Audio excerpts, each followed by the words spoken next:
Good evening. First of all, I'd like to thank everyone for coming out this evening. I know everybody has very busy schedules and lots going on right now this time of year. So anyway, thank you. First of all, just to introduce myself, my name is Janet Adams, and I'm running for re-election for place 4. Just a little bit about myself. I have been married to Rick Adams for 29 years. I have lived in the district over 14 years. I attended Texas Tech University, and currently I am in the prosthetic field. My company does prosthetic feet for amputees who wear prosthetic legs. It's a very rewarding opportunity and job that I enjoy doing. I have 2 children who have attended ISD schools, K-12. Ryan is my son, who graduated from high school here in 2009, and he is currently a senior at Texas Tech University. Go Red Raiders. He is hoping to graduate in this fall and next fall, and he will also go to the prosthetic field. My daughter is Brooke Adams, who graduated from high school in 2012, and she's a freshman at Texas Tech University. Go Red Raiders. And she is currently, as I said, a freshman and plans on becoming a lawyer and will attend law school at Texas Tech. My children were very involved during the school years that they were here. Everywhere from sports to honor society, student council. I mean, I could go on and on. But I've also been very active in the community over the 14 years that we've been here. Just to list a few things, I've been a PTA member since 1998. In 2004, I was awarded the honorary PTA member lifetime membership award. At James A. Arthur, I was a PTA president in 01 and 02 and 02 and 03. Roomon volunteered at Delaney and on the PTA. I am a former member of the Kennedale High School Booster Club. I am a present member of the Cancer Foundation of North Texas, a past member of the Junior League of Art. Thank you, Ms. Adams. Thank you. Mrs. Woodson. My name is Elisha Woodson, and I'm the mother of 2 boys. I have a 7th grader at Kennedale Junior High and a 3-year-old who thinks he's a 7th grader. Since becoming involved in 2006, I started volunteering with Kennedale Youth Association, where I stayed for 6 years. I also worked with Delaney PTA for 4 years. This past year, I've actually been able to work with the Kennedale Athletic Booster Club at the junior high, as well as on the site-based committee there. Just last week, I was able to work with the Wasted program at the high school, which was very rewarding. I have 3 years experience working within the public education area, where I worked with federal and state budgets within the administration offices. I have attended numerous education business trainings through Texas Association of School Business Officials. If elected to the school board, I would like to increase effective, open, honest communication between the district and the community, and would like to move Kennedale forward by addressing concerns to the community members, staff, and parents. I would like to take this time to publicly state my objections for how tonight's forum is being delivered, the first being limiting the questions to district residents only. There are stakeholders in the district who do not live here nor vote, like teachers, administrators, and support staff. There are property owners who pay taxes and should have a right to ask about a candidate's position. The second being requiring a name to submit questions. This is another example of why people are frustrated with the district. I see this as a direct way to intimidate people. A staff member will not feel comfortable bringing up any issues which may be construed as negative. I expressed these concerns to Mr. Duggar before beginning and felt to do so publicly as well. We currently have an organization ran on intimidation and staff that fear retaliation for wanting to help our students succeed. Many of you may disagree, but tonight you may have felt that you were not able to put in a question that you wanted to, or that you could not publicly support your candidate that you wanted to, or those that just stayed home tonight because they feared for what might happen. This is the perception that happens, and for many of us, this is a real reality. We should not allow others to take away the opportunity for us to support our children or to defend our tax dollars. Dr. Douglas? Hey, my name is Maria Douglas. I am seeking your vote in support for seat 5 for the school board. As a taxpayer and mother of 5 children in the district, I'm very interested, involved, and invested in not only the success but also the progress of our district. Everyone knows there's a number of mandates that have to be adhered to, but every community has significant latitude in really shaping and determining their educational goals and programs. I'm very aware that the purpose of the school board is to provide oversight, implement policy, and to be a link to the community voice. Unfortunately, I think the community has lost our voice. If you're a parent, teacher, taxpayer, we don't really have a culture that welcomes open discussion. We don't really welcome questions or diversity of thought. And if elected, I want to bring back that voice and be the link to that community voice. I'd also like to improve transparency and community understanding. Every report, every document, every tax dollar should be readily available to the public and appropriately explained to the public. There needs to be a lot more discussion and dialogue around our issues before votes are taken. We need strategic plans. We need very specific and measurable direction, not a campus or district improvement plan that's different. We need as a district to be much more futuristic, 3 years, 5 years, 10 years out. Where do we see ourselves going? What are our priorities? What is our focus? Once we've got those measurable goals in place, then we can move on to the accountability piece, so that we can decide then are all of our votes, are our decisions, and all of our spending, are they in line with the district's goals? It would be an honor to serve the district and help the district continue to progress and move forward. I think I have the skills and abilities to do that, and I think I would be an asset to the process, and again, I seek your support and vote. Thank you, Dr. Douglas. Mr. Richardson? Good evening. My name is Stewart Richardson, and I'm running for the KISD School Board, Place 5. I'm a 14-year resident of Kennedale. My wife, Lisa, of 23 years, and I have a son, Tyler, who is a junior in Kennedale High School. I chose to run for the KISD School Board to continue the betterment of the schools, the students, and the community. I feel that I will bring a broad perspective and objectivity to the position with no personal agenda. I've been doing commercial construction project management for 20 years and extensive experience with multiple school projects, implementing design, construction, budget management, and completion of school facilities. I've been very successful in business environment, and I attribute that success to my ability to work well as a team member to accomplish important tasks. It's a high priority for this district that we perform as a cohesive unit, including board members, district personnel, staff, teachers, and community members. One of our goals must be to provide a quality education to all the children in our community. I will come to this esteemed position with an open mind and objectivity to perform all the functions of a trustee. I am willing and eager to devote the time and energy the community deserves in fulfilling these duties as a member of the school board. My district experience includes serving as the Ladies' Dad Club president for 2 years, PTA volunteer at Delaney, Arthur, the junior high and high school, Camp Pretty Spruce chaperone, junior high booster club coordinator for 2 years. I have a PTA honorary life membership, Kennedale Education Foundation supporter, and James F. Delaney Scholarship Committee. And I have recently been endorsed by the Arlington Board of Realtors for Place 5 in the KISD School Board. I look forward to answering any questions this evening. Thank you, Mr. Richardson. Mr. Hunt? Hi, I'm John Hunt. I'm running for Place 7, which I thought was Place 6, but it is Place 7. If it looks like I'm making uncomfortable eye contact, I'm not, because I can't see anything. My wife and I have been married for 25 years this June. She's been a teacher 14 years in the classroom. 6 of those she took off when our children were first born, and she's now the counselor, James A. Arthur, many of you know. I have 4 children in the district right now. My oldest is graduating this year, yay. I was asked to run, or to sit in the seat that I'm in now, or was in, and unfortunately, to avoid any conflict of interest, I stepped down so that my wife could be considered for the position at Arthur. I did so willingly because my wife's career and her happiness and being closer to our community is very important to me. She was hired there, and now the 6 months is up at the end of this election cycle so that I can get back on the board, and I would like to finish what I started.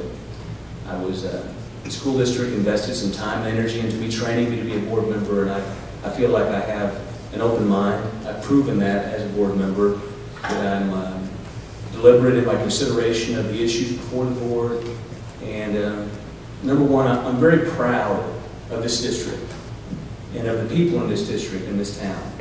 We chose Kennedale in 2009 because we fell in love with this community, and I felt obligated to serve and was honored to be able to do so, and I want to continue to do so.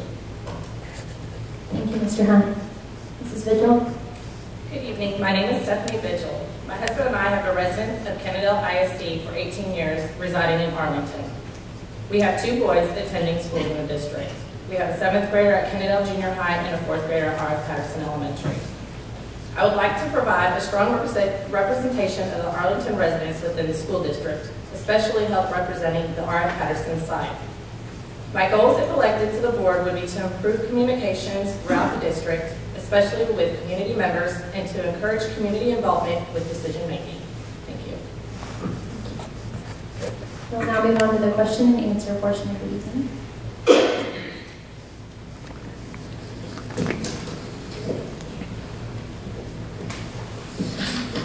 We'll start with Mrs. Adams. Forgive me, not even in on this. Merlinda? Correct. Where is focus going to go on the junior high football field if this part of the stands there? I'm sorry. Where is focus going to go on the junior high football field of the stands there? I'm sorry, when are they going to start focusing on the junior high? It seems like a lot of focus has been on the high school, and the junior high has had nothing. Okay. Yep, that clears it up. That's a valid concern, and I know that has been brought up several times on the board, and we are looking into, there's a big drainage problem on that field, I think, which everyone is very aware of. So yes, that's a definite concern, and the board is looking into what we need to do next once we get these fields turfed here at the high school, what we can do next to come across to the community to let you know that we are putting points together, we're working together to try to find a way to make that field better, because I understand it's a safety issue for the kids, and that's one of my goals is to keep the kids safe here in the district. Having a 7th grader that does play football, I would personally like to see that the junior high be able to use the high school facilities. We have some amazing facilities there. We're upgrading them now. I don't see why that facility should be kept private for specific students. I think it's a district field. It's a district paid where all of our taxpayers went to that. I don't see why we would want to spend more money to fix a field when we have such amazing facilities already in place. I know working with the Booster Club, that worked out very well when we did have a game there. It does make things more difficult when the fields are muddy or saturated and it has to be moved. So it's actually a bigger pain for those people that are volunteering and helping than it would be for us to just have those games there all the time. Thank you, Mrs. Woodson. Dr. Douglas? As I mentioned, I've got 5 children in the district, and we're all very much a sports family. My kids have played a number of sports. In fact, my 7th grader was at the school board meeting with me when there were some decisions made about redoing some of the softball fields. She was very excited about the drawings and about the possibility of playing on those kinds of fields. I do think sports are very valuable. You get scholarships there. Kids feel very connected, very successful. It's a very positive activity. But as I mentioned just a moment ago, I think the issue is that we don't have strategic plans that guide our decision making. So if our strategic plan were to do a career technology center, if our strategic plan were to re-turf our fields, whatever those strategic plans are and they're developed by the community, that's what then should be guiding how we make our decisions and how we make our funding decisions and how we make our allocations. And we need to make sure that those allocations are being distributed equally among all the different programs that we have at all the different schools that we have. Thank you, Dr. Douglas. Mr. Richardson? My son played there 7th and 8th grade year, and actually while I was running the Booster Club there, my wife and I actually had several conversations with administration about getting that field taken care of. And actually they did come in and do some improvements on it. It does need a lot of work. There have been a lot of kids that have been injured over there because of it. And I think it's something that needs to be looked at. Using the high school fields is great, and the kids love it. Obviously, some of the logistics are a little bit different in trying to get things back and forth on that. And again, I've moved materials back and forth running the Booster Club over there, so I understand how that goes. I think it's something that needs to be looked at, and it's something that after the renovations are done on the existing fields, it should be taken into consideration. Thank you. Mr. Nunn?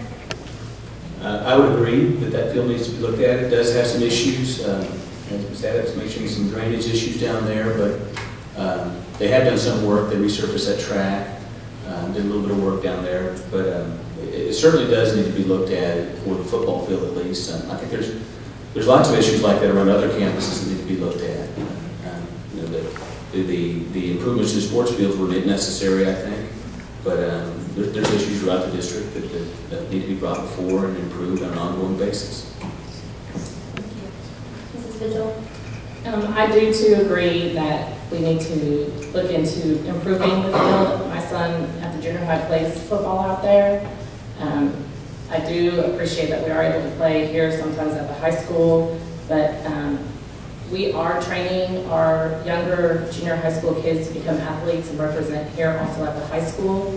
So I think that we should also have to look into the budget and see where we can find some kind of funds to help prepare the junior high field so that our future athletes of the high school do not get injured that would prevent them from moving on in future their furtherness to go to college as an athlete through the high school. Thank you. Next question, we'll start with Mr. Richardson. This question comes from Heather Garza. What specifically is meant by candidates when they speak of transparency? Every question I have needed answered was found effortlessly on the district's website. I agree. I've heard the issue of transparency, and I've, again, been here 14 years, and every issue that I've ever had, I've either gone to the website, to a board member, or to my superintendent. Honestly, I'm not real clear on the transparency issue myself. Again, I've not had that issue. I've always been able to get the answers I was looking for by doing a little bit of research, a little bit of that work. And I think it's incumbent upon all of us as community members to do that legwork. And then if you come up short, that's where you go to your board members and the superintendent and try to find that information. Dr. Douglas? Okay. I think when I think of transparency, I think of several things. I think of just starting with being at the board meetings, and I've attended the board meetings for probably the last 18 or 19 months, the majority of those. And I think we could start with making sure that everything is projected on the screens. I've sat through several board meetings where there's lots of discussions going on in reference to documents, and the public has no document to be referencing. I think that would be a good start. I think we could have the packets and all the documents and all the reports could actually be, like I said, available on the screen and also online, so that you could actually download those and have those as a reference. I think we could work toward more transparency so that every tax dollar that is spent, there could be a ledger. Other cities do that, other school districts do that, which again, you can click on a link and you can see where every check was spent. I think having a bio of all the board members so that you can see who is representing you as a community and what they bring to the table. Having an email that goes directly to those board members. Mrs. Vigil? Thank you, Dr. Douglas. Mrs. Vigil? I agree. Transparency is really not clear. I feel that everyone has their own opinion on issues. I think it depends on each individual and how much research, if you have a question or a concern, how much research that individual does by getting on the internet, looking on the board's website to get a better understanding of an issue or a question that they might have for the board. Thank you. Mr. Hunt? Communication and transparency is a hard issue, and I would agree that I think most of the board members are pretty available to the community. Putting things up on the screen may answer some issues. Unfortunately, a lot of the issues that I think people are unsatisfied with the transparency on are employee issues, and under federal law, those can't be transparent. That has to be concealed and can't be shared, and maybe in open fashion some people would prefer. But I think that the board does make itself available and is pretty transparent. Thank you. Ms. Woodson? I think when I think of transparency, I think of open and honest. And when you ask one person in the district a question and you ask another person in the district a question, you get the same answer. That's what you should expect from them. That's not the case. And part of that would be there's nothing in place for each campus to have a set communication plan. At Delaney, they give information out differently than they do at Arthur. At the junior high, they give information out differently than they do at the high school. And so having a set communication plan, I think, will help with transparency. Just like tonight on the news before I left, I was watching in Plano. They have online where you can go online and put comments regarding their 10-year plan. That's something that we should have. We need to ask for input from the district, from community members.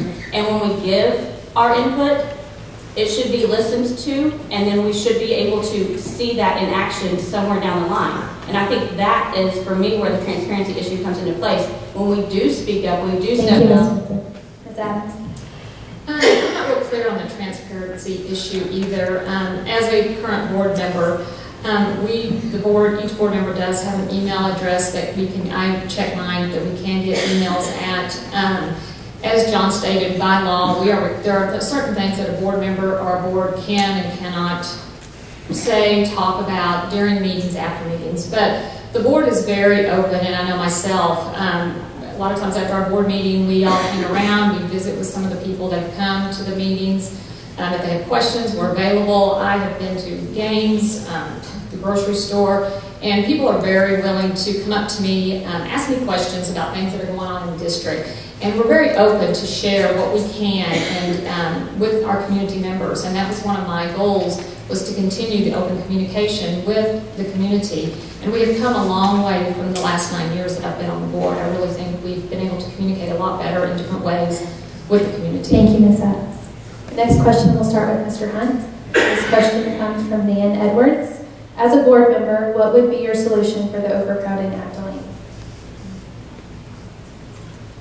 I think the quick solution is the AEP area.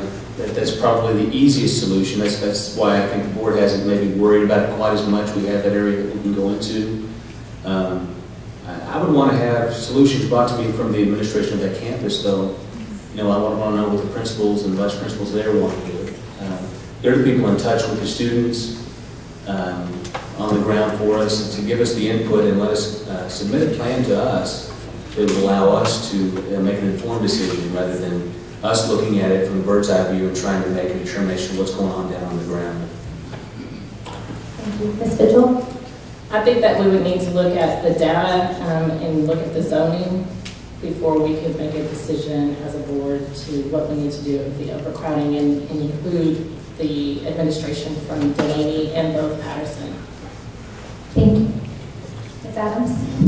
I do want to just make some clarifications on the overcrowding. I know our numbers are getting bigger at Delaney, and we knew at one time we were going to get there, and I think we're getting close. The numbers fluctuate when we get the reports at the meeting.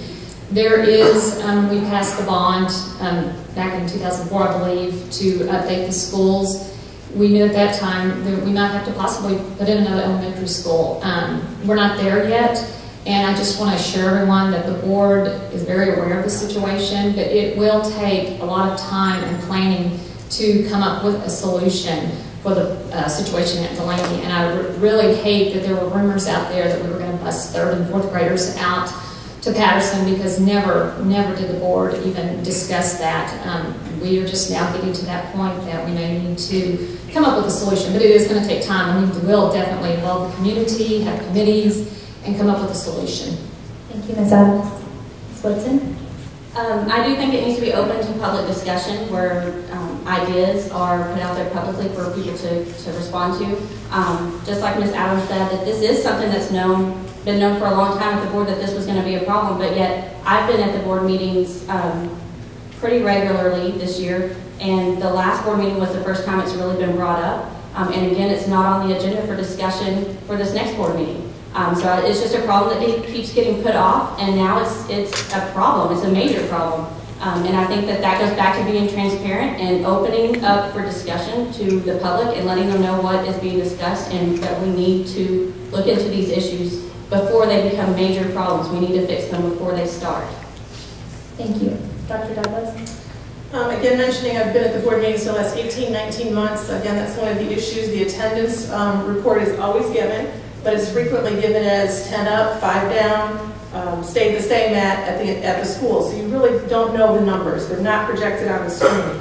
I think the problem is here we are again being reactive instead of proactive. If the board was very aware that this was an issue, it certainly wasn't brought up during any of the board meetings so that the public could hear that. If we had a strategic plan, we'd be watching the trends, we'd be projecting, we'd be in a better position than we are currently. It was only until the Delaney numbers got past 800 that we finally decided that it should be put on the agenda. So obviously at this point we've got to have community involvement, which means all the stakeholders, the teachers, the administration, the community, and we've not just got to have a forum so that a few people can speak, but really put it out to a community work group to see what all the different options are and what the community's solutions are so that we really can make the best choice for the whole district. Thank you. Mr. Richardson? I'm not really sure that it has become a major issue. I think it's something that the school board has been watching for years, and then again, going back on past experience at the end of Delaney, when they did the remodel and being able to use the AEP building for the 4th grade, that option has always been there. It's something that I know the school board could fall back on. You know, obviously not being a part of all of those meetings, I can't answer what their thought process is going to be on that.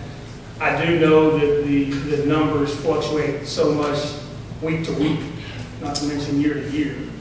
And I believe the planning has been there. Maybe it hasn't been out there where everybody understands what's going to happen, but I don't believe it's a big problem is what has been made out of it.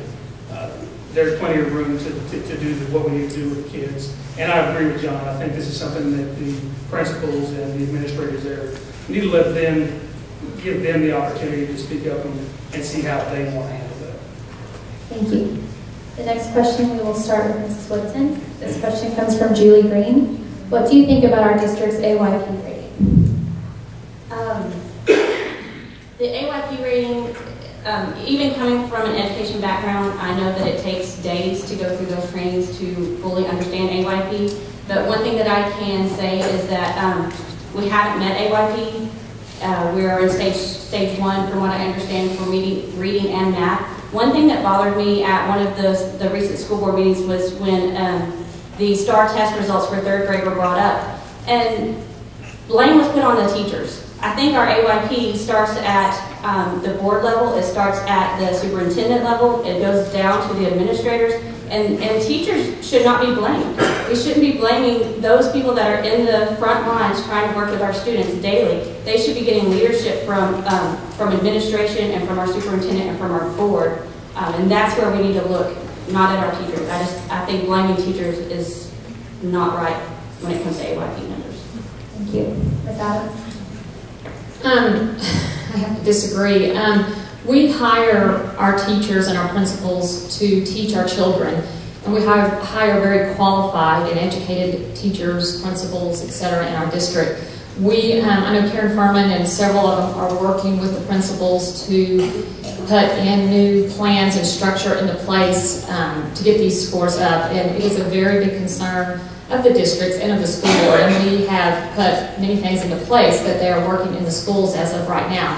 And as many of you say, you're at the school board meeting, well, they make it, I mean, Ms. Watley, all of them come to us and tell us how they're progressing with these students and to get these scores back up. So I think we're getting there, it's just going to take some time, but we have very highly qualified teachers and principals to get these scores back up, and we put that in their hands so they can do their job and do it well.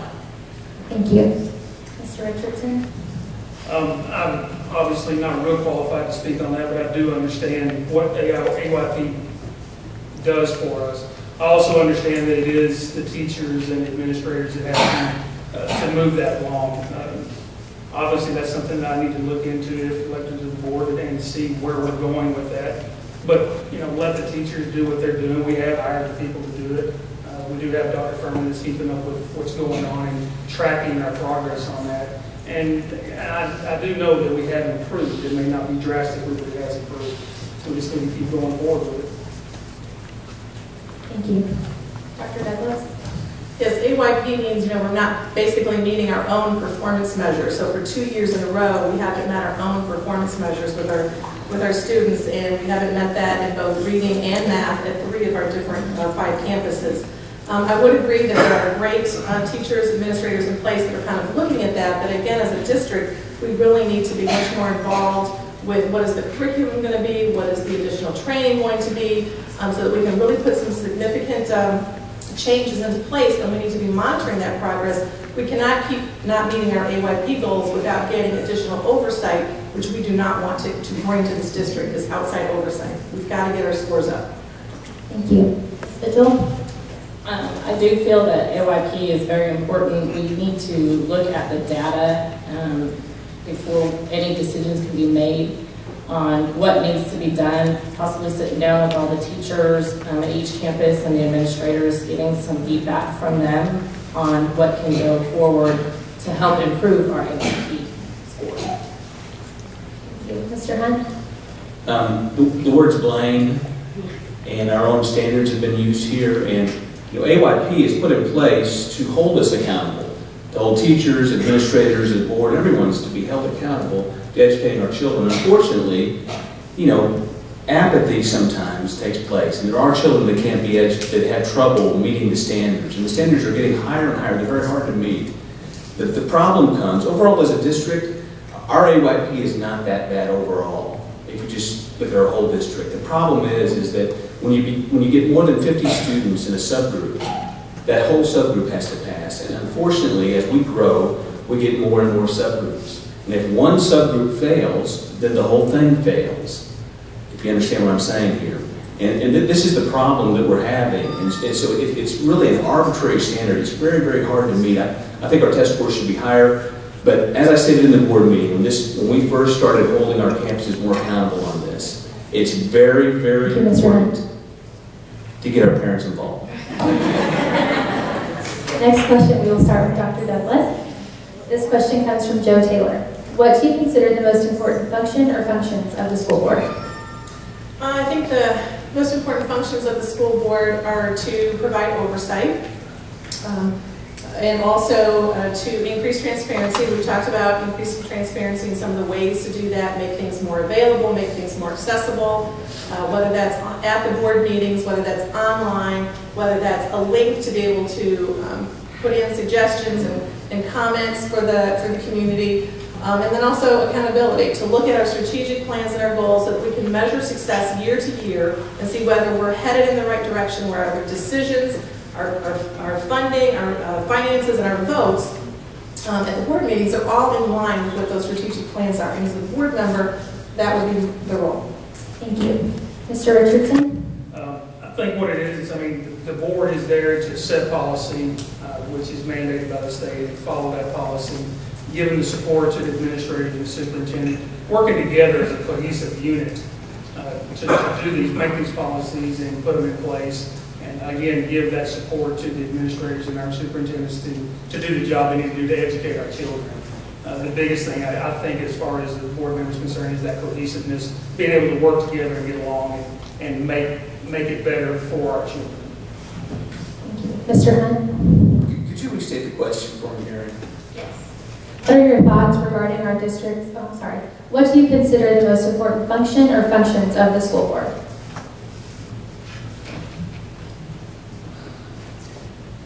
You know, I think it's real important as a school board that you keep your eye on the big picture and try and manage the overall big goals of the district and not be drawn into every smaller, I shouldn't say smaller is not the right word, but you get drawn down to the level that you shouldn't be at. The school board, you know, is to oversee the whole picture and try and create a cohesive district. And sometimes I think that some of the issues that we've even discussed tonight, we're expected to get drawn down to a level that you're just not effective at. We have people in a chain of command that gets down to that level. So I think the most important job of the school board is to make sure that all of the levels of the district are aligning themselves with the big goals, the overall points and policies of the district. Thank you. Mrs. Vigil? I think that communication with all the schools in the districts is important, and that starts out at the board level and works its way down to the administrations at every school, and then on to the teachers, and then it's the teachers' responsibility to get to the students. I think that we need to focus more on our students and work together as a team to make sure that our students and our children are getting the best education that they can from our district. Thank you. Ms. Adams? The school board needs to be a partnership. We need to be partners and work with each other and work as one. It's so important to listen to what each other has to say, and we all listen to each other. But what our goal is as a school board is to do and to come to a decision what is best for these children in this district. It's not about, everybody has an opinion, and you always will, and that's just the way it's always going to be. But no one understands until they're actually on the board and they set the decisions you have to make, how important it is. And the first rule of thumb is to keep our kids and our district safe and make it the best district that we can. And it's a hard thing, believe me, but the communication between the board and all of the board members staying together as one unity, we have to do that. So that's important as being a board member on the board. Thank you. Ms. Woodson? I had something else that I was going to respond with, but after hearing some of the responses here, I keep hearing the word cohesive, I keep hearing teamwork, I keep hearing get along, and I think what we miss the picture on is when we hear cohesive, we think everyone has to agree and everyone should say yes. But as a board, I think one of our roles is to ask questions. We need to be able to ask questions, and asking questions doesn't mean that you disagree. Asking questions means that you need more information to make a decision. When my 3-year-old comes to me and tells me his brother hit him, I need to ask questions and find out why. I need to figure out, what did he mean? That's what this is, and we need to ask questions. Cohesive doesn't mean that we should all sit back and say yes at all times. Cohesive can happen when we all ask questions. We don't have to get along on every single topic that's there. In fact, I don't think that as a board we should, because there's seven different personalities up there. That 7 different people should have 7 opinions that they can bring to the table as a group to figure out what the best decision is for this district. Thank you. Ms. Vigil, we'll start with you on the next question. This question comes from Nina Roller. What are your thoughts regarding our district's teacher turnover rate? That's a good question, and that's something that, as a board, we would need to look at. It starts, I believe, at the board level that makes the decisions on, what teachers we hire and what our expectations are, and then it's up to the administration of the school to hire those teachers. As a parent, I am concerned of the turnover rate when we are probably the highest paid school district around here. I know we pay our teachers higher than Mansfield and Arlington. So it's something that we as a board would need to look at and do a little bit of research and look at the data, possibly do an anonymous teacher survey to see why these teachers are what they're not happy with at the campus level. Thank you. Mr.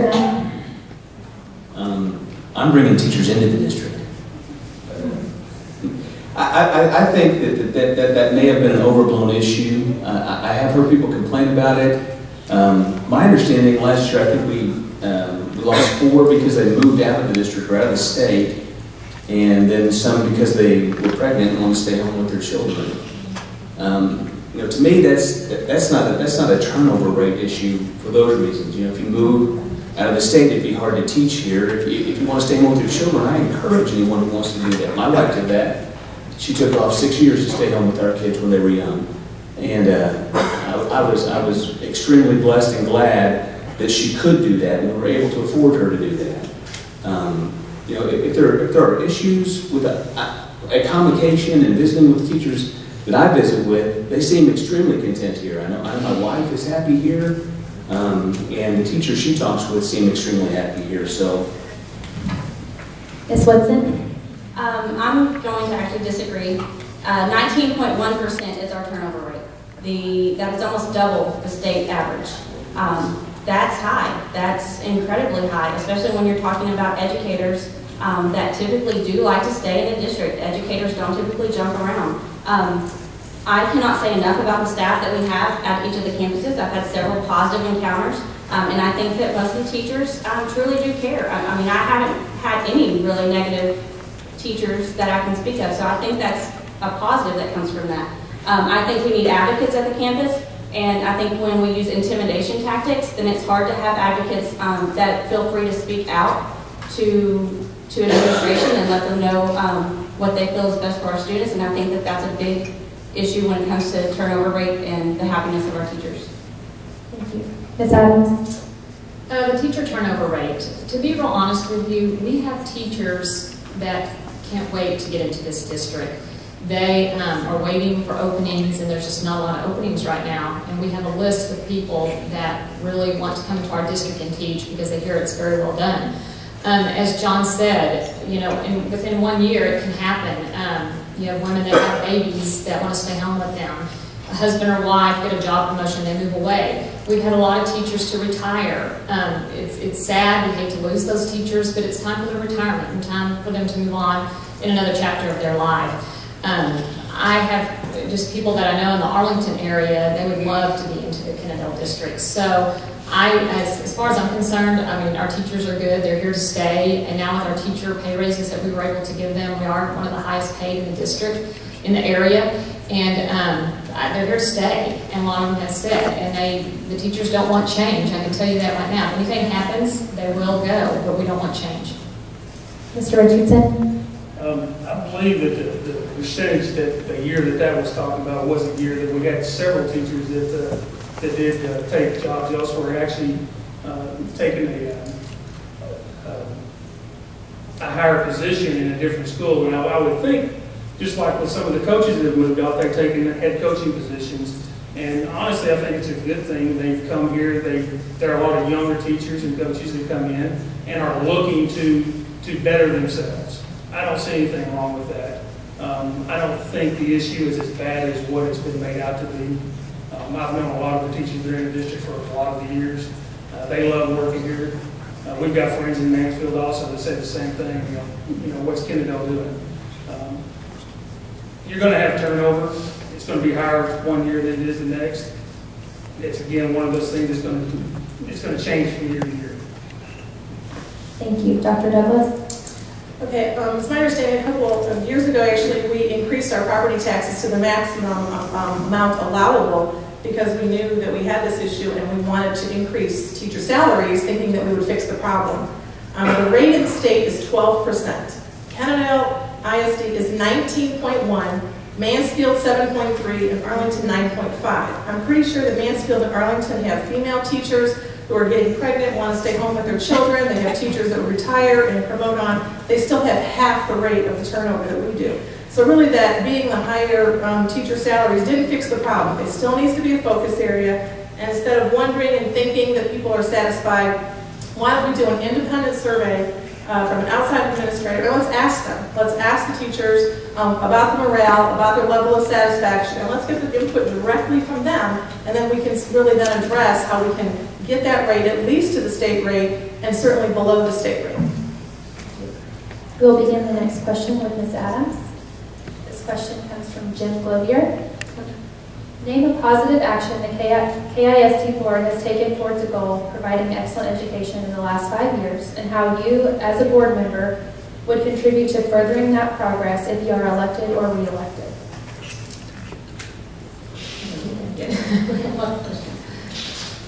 Name a positive action the KISD school board has taken towards the goal of providing excellent education in the last 5 years, and how you would, as a board member, contribute to furthering that progress if you are elected or re-elected.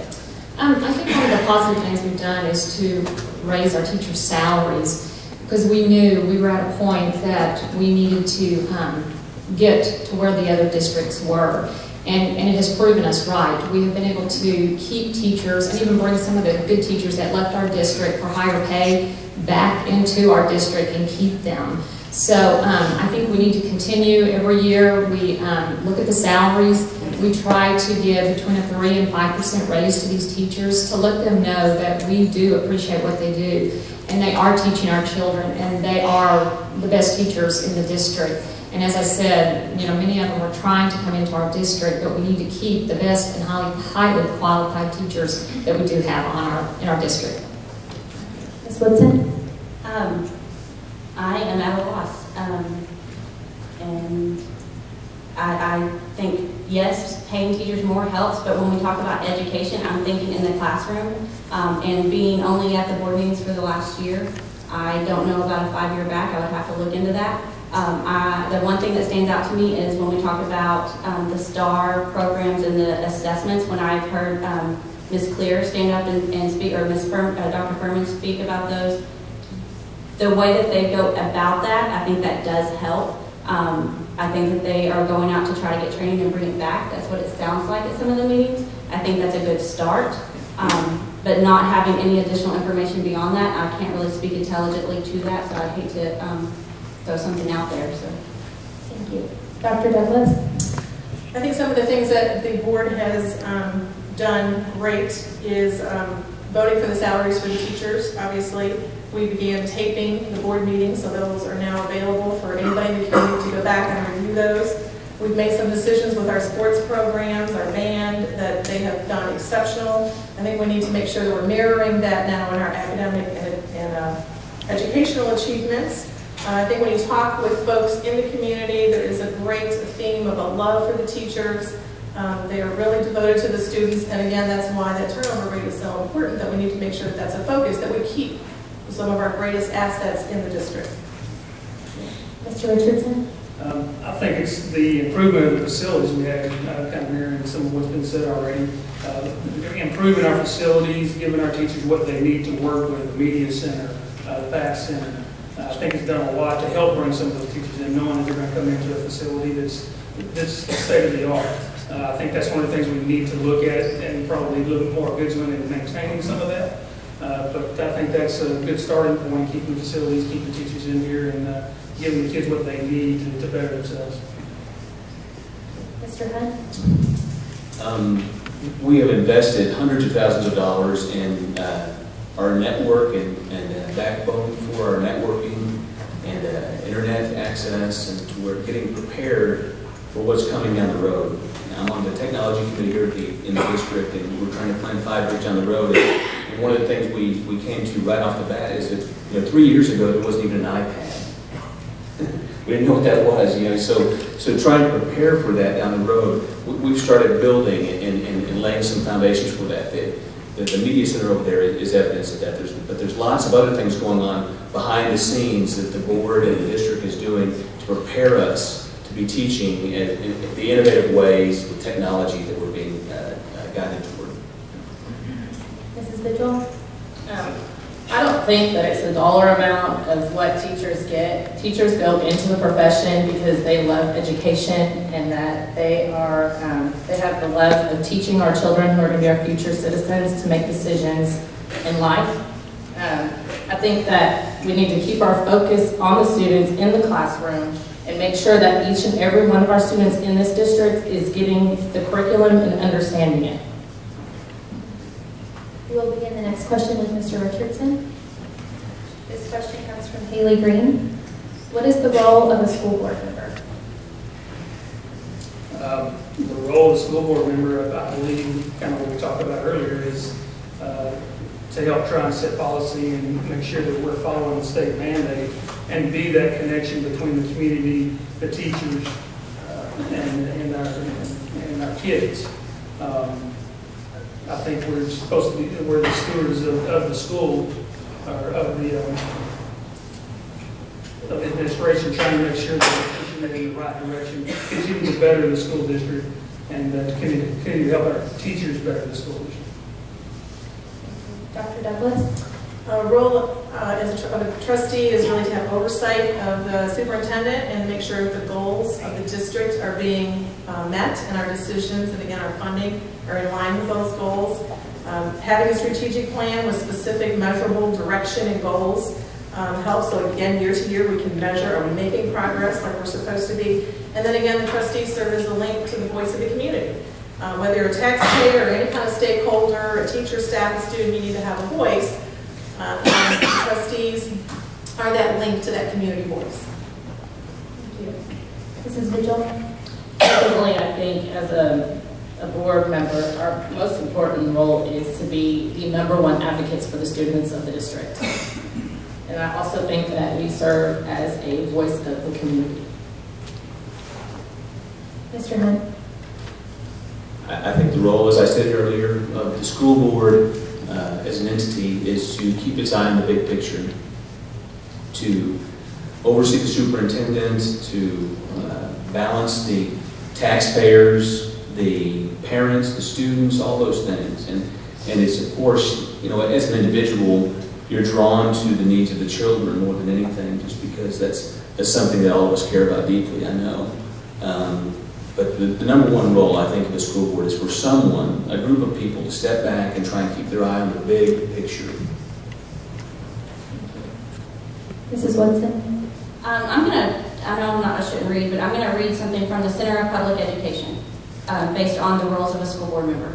First and foremost, school boards look out for students. Education is not a line item on the school board's agenda, it is the only item. When making decisions about school programs, school boards incorporate their community's view of what students should know and be able to do. School boards are accessible to the public and accountable for the performance of their schools. School boards are the education watchdog for their communities, ensuring the students get the best education for the tax dollars spent. I think that sums up what a role of a school board member is. I've heard set policy. I think it's more implement policy. The state sets the policy, but as we implement the policy, I think one thing that as board members we should not simply want to meet those standards, but we should be trying to go past them. We should try to exceed any standards that are set by the state. And I think that that is what the role should be of our board, is to help exceed those standards through our superintendent and our administration. Thank you. Mrs. Adams? The role of a school board member is very important, and to sit on board is very incredible to do. And I think what the role needs to play as is that you are here for the goodness of the kids. We are here to make sure that these kids are educated through the 12th grade and are able to go on to college or into a mechanical field or whatever they may want to pursue in their lives. We have to work together as a group, and you're right, we have to communicate with the public, with the community, and we have to keep our eyes and ears open. We have to listen to the teachers and to our principals. We are here to guide, and we are here to make sure that these kids get through their school years and they learn everything possible that they can. Mr. Hunt, we'll start with you on the next question. The next question comes from Sharon Hayes. Considering past code of conduct and ethical issues among KHS staff, what will you implement or do differently to train and make staff more aware that certain conduct will not be tolerated? I think there's already, when I was getting up the board, we'd already discussed, and the district was thinking about a means to make people understand where those lines are. And I think that in our society, that's an overall problem. It's not our district's problem. It's that those lines have become blurred of where friendships and relationships are, and we've already started steps in place of trying to define where are those lines that you cannot cross as an educator or an administrator, and I think that should be continued and implemented even stronger down the road. Thank you. Mrs. Vigil? I agree. We just need to push forward and emphasize to the faculty how important it is that you are a teacher. You are not here to be a friend of a student or of the parents. At least while your child might be in that grade or at that school, what happens afterwards is different. So I think that we all need to be on the lookout as a community, be it that you see something on Facebook, Twitter, social media, and just keep the communication open and making sure that as parents of students and that you're getting the communication to the right person to let them know that, if a teacher is having an inappropriate relationship or any kind of contacts being done inappropriately with the student. Thank you. Mrs. Adams? I have to agree with what John says. We, as a board, are working on the code of conduct, and we are aware that it has and does go on in our school. And our main concern is for the kids, that they don't see that this goes on, because it does reflect on us. So we are making every stride to move forward and watch over this and to take care of the issues as they come to us. Mrs. Woodson? First, I'm going to speak to transparency. I've heard Mr. Hunt and Ms. Adams both say that this is something that has been discussed as a board, but I haven't heard it at any of the board meetings that I've been at. That's being transparent. Discussing that in public where they can get feedback from the community would be a step that I would like to see in regards to making this district transparent. Going forward, I would say that Texas is the national leader with 25% of all cases of inappropriate relationships between students and teachers. I think many districts now, with the influx of technology, have started taking social networking guidelines, and I think that would be a great start, is to set those guidelines for our teachers and have them implemented before the next school year. Thank you. Dr. Douglas? I think student safety can't be addressed without looking at this aspect. It's an unpleasant topic, but we've got to be out in the forefront of it. We can't be reactive. I think we have taken strides. I know the high school administration has absolutely taken steps. We had the Stewards of Children training. I attended that. I did not get the impression that was district-wide mandated, but something that was really encouraged by that administrator for that school. I'd like to see that more of a district-wide implementation. That was a free program. The community was involved. I don't know that all of the the staff in the district attended that. There's other ways to train our students. Ongoing training of teachers, make different ways available for students to report issues or concerns. There needs to be enhanced explanation in the student handbook of what's inappropriate, what's appropriate, how to report, who to go to report. So we've made strides, but we've got to keep it a focus because it is a student safety issue. Thank you. Mr. Richardson? Kind of hard to follow all that up. I think it goes back also to our hiring practices and our interviewing practices, and maybe looking at how we do that. Informing our kids, getting our parents involved, I think, is the biggest thing. Also, social media. I mean, those are all good things that need to be implemented. We need to be vigilant with our kids and making sure that they know where the boundaries are, as well as where the teachers knowing where their boundaries are at. Again, I think the district is taking the right steps to do that. And we just need to see where that's going to lead us and see if we can't get a lot more of these in there. Mrs. Woodson, we'll start with you on the next question. This question comes from Roy Bainig. What ideas, specific items in the budget, or steps do you plan on taking to improve our current budget, or do you believe we are in great financial shape and it doesn't need many improvements? I don't know line items on budgets, and I think that that's something that would be looked at. I do think that we are very well set financially in regards to what we have coming in tax-wise. We are at the highest tax bracket that we can be at. So I think that we have a lot of room to work with when we start to look at that or as board members would start to look at that over the summer, or I'm sure now they're looking into that. And that will go a lot to having a 5-year plan, a 10-year plan, 3-year plan, 20-year plan, whatever it may be. I think that once those plans are developed, that will help with developing those annual budgets as well. Mrs. Adams? I have to say that we are in very good shape at this present time. Many of you may not be aware of, and some of our opponents on the stage, but about between 10 and 12 years ago, our district was in shambles. Our superintendent came in and did a miraculous job and brought us up to where we need to be today. And we have all worked very hard as a board to get this district back, and I can be very proud of what we have done to keep us going. And we have not been one of those schools that when the cuts were made from Austin that we had to lose or get rid of our choirs or our bands. We were able to financially keep everything here that we needed to. So at this point, we're doing very well. I'm very proud of what we've done. Mr. Richardson? I believe that the school district's done, or the school board's done a good job in taking care of us financially. I believe that one of the board meetings I heard that we refinanced some bonds and saved the community $1.5 million, I believe. I think that's something that we're probably going to continue to do, is they look at that every year, look at the budgets every year, and try to continue to do that. You know, bring that money back into the district, save the district as much money as possible, and keep the budget up where we have a surplus to work with. Thank you. Dr. Douglas? I would agree that, from years past, we're certainly financially much more solid footing. I do think, though, just as a trustee running for the position and not being on the board, we don't have privy to the actual budget line items. That would be something for transparency that I would love to see, that even as a community member, I can go and click a ledger and see exactly where our tax dollars are being spent. We do have some reserves. I understand that we have about $50,000 that come in from our oil and gas that are not earmarked for anything particular, but that's a fluctuating number. We do have some reserves, but I don't like that we deplete completely any particular budget like we recently did with our construction budget. We've completely depleted that at this point. So we do have reserves, and I would agree, though, that we are better on a solid, more footing than we were years ago. Mrs. Vigil? With the tight budget, there's a question of how do we meet the needs for all of our students?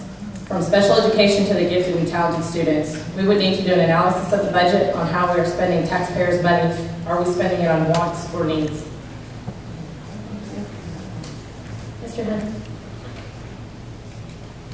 This board has done an incredible job managing the budget, and if you don't believe it, think back not too far ago, 2 years ago, when all the districts around us were laying off and firing teachers because they couldn't afford to keep them.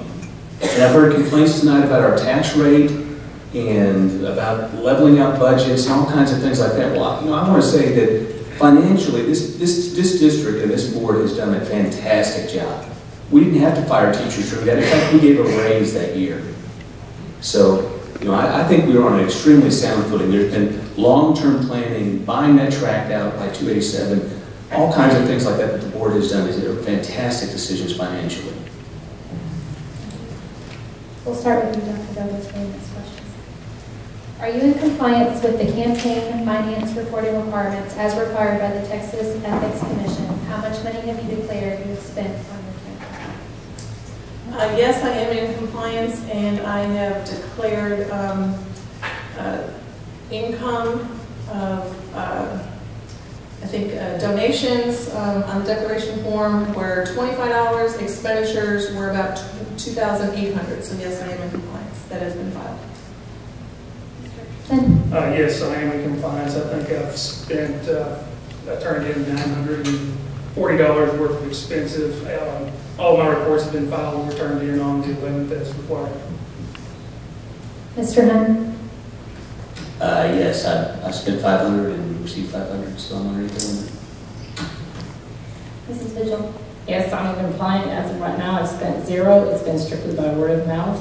I will be spending about $150 on my flyers when the time is needed, about a week before early voting. Mrs. Adams? Yes, I am in compliance. I believe that was all due on April the 11th. And I have spent right at $100 on expenses and have received no donations. I have completed mine and turned it in. I did complete it on April 12th, so I think I was a day off, but I thought I was in compliance, but apparently. I cannot tell you how much I've spent because I don't have the numbers in front of me. There were 4 forms, and it was a very large packet, so I don't want to make stuff up. Sorry. I apologize. I failed to tell you that question came from Terry Evans. This will be the last question, and this question we'll start with Mrs. Vigil. This question comes from Kimberly Evans. Can you tell us how Texas public schools are funded? I'm sorry, what was the last part? Can you tell us how Texas public schools are funded? All I know, basically, from my knowledge, is that we get money both from the state level and from the federal level funds for the school. I would have to do a little bit more research to see. I was, at one point in my life, told that we would see some funding from the water winnings. I'm not quite sure if we see any of that. But also from our taxpayers. A large portion comes straight to our district from the taxpayers. Mr. Hunt? Yes, I looked at sales tax revenue, and then it's divided up based on the Robin Hood plan, if y'all remember that back in the day. Unfortunately, that plan was designed based on some special districts, and of course many of the districts around Austin were protected under that Robin Hood plan, and even though those districts have changed, they still get the funding they get. There's lots of discrepancies in our state funding that you see, like Woodson gets more per student than we do. That's all part of Robin Hood. Thank you very much. The pat on the back from this district is that we do make up the difference by self-funding. You may not like the higher taxes, but we do take care of our own obligations and pay our own way for our students, and I'm proud of us for that. Mrs. Woodson? Can you repeat the question? Yes. Can you tell us how Texas public schools are funded? I'm pretty sure that we are funded through our ADA, which average daily attendance for any of our students. We also will receive federal money. If the question is just about the district, we are now Title I, no campus-wide at Delaney. I saw that on the marquee the other day. And those are federal monies. I don't know if that helps answer that or not. Mrs. Adams? Yes, we are state funded, and if any of you have heard the stuff going on in Austin, it's kind of a scary thought. So anyway, but yes, we are funded. We are funded also through our sales tax revenue, with the sales tax that we do have and the self-funding that we work on that I can also be very proud of. Again, I'm sure you can answer much more. Sales tax, Obviously, there's a state funded through some of that comes through our gas and government and federal funding, again with the Title I. Don't know how much I can say on that. Dr. Douglas. I know there is federal funding, state funding. I know some of that, as mentioned, is based on whether we have a Title I status, our average daily attendance. And the last report I also looked at is that 75% is coming from property tax. The other 25% is coming from business sales tax. We will now begin our concluding remarks, and we will start with Mrs. Vigil. I would just like to be able to provide a strong representation of Arlington residents within the school district, especially to stand up and be an advocate for the Arthur Patterson Elementary side. My goals, if elected to the board, would be to improve the communication throughout the district, especially with community members, and encouraging community involvement with decision making. Thank you. Mr. Hunt. I also would like to continue what I started and hopefully finish what I started. I'm extremely proud of our community and these schools, and I'm honored to serve. I think that there's been many things mentioned tonight about cohesiveness and transparency and percentages. I do want to say that you know, communication and transparency are very, very hard. And in my experience, about the ethics and the district employees was mentioned, but I've never heard that, you know, we're not very transparent. Well, maybe you weren't at that meeting. You know, I don't know whether or not you were, but I do know that was talked about, and it's talked about in the ways of offering seminars and training for our teachers so they can learn those kind of things. Because that's, and I state that to say, communication and transparency is normally a problem, and what people are talking about is they weren't communicated with or they didn't hear. And you know, I think that we do try to communicate. Unfortunately, some people may not all get the message. We try to be open and available, but maybe not everyone gets to see us. You know, it's hard for everyone to see us. It's hard to reply to every email because some things you just can't reply to. But again, I'm very proud of this district. I hope it will honor me, allow me to continue my service and continue us on this great path of growth and the good things that I see down the road for us. Thank you. Mr. Richardson? First off, thank everybody for coming out. I know everybody has a lot they've got going on. Tonight, you've heard a lot the word communication, you've heard the word transparency, and I agree both of these are needed from the school board and its members. However, we as community members have a responsibility to educate ourselves and do our own research prior to developing opinions on issues. I will make myself available to the community members to answer their concerns, and certainly assist them in finding a solution. Stewardship and fiscal responsibility are two cornerstones of a healthy school district. Perception is important, however, knowledge is more important, and there's no room for personal agendas. I've gained experience while working with many aspects of school districts, and I'm sensitive to these types of issues. As I stated in my opening statement, it is a high priority for district that we perform as a cohesive unit, including board members, district personnel, staff, teachers, and community members. In closing, I'm running for this position for the betterment of the students, the teachers, and the community. I have no personal agenda and want to remind you that our district deserves the best for our students. As a board member, I will promote integrity, honesty, and communication throughout our district. Thank you for your consideration and your time. Dr. Douglas? Okay, again, I also want to echo my thanks for everyone coming out and for being involved and answering questions. I am asking for your support as I'm seeking this position because I do believe that I'm the candidate that brings the breadth of skills and experience necessary. With my extensive volunteerism efforts, I've served on a state board for 9 years. I've been in executive leadership for 9 years. Combined with my master's and doctorate in clinical psychology, I believe I have invaluable assets for the board. I've worked with teams, I've trained teams, I've been a team member.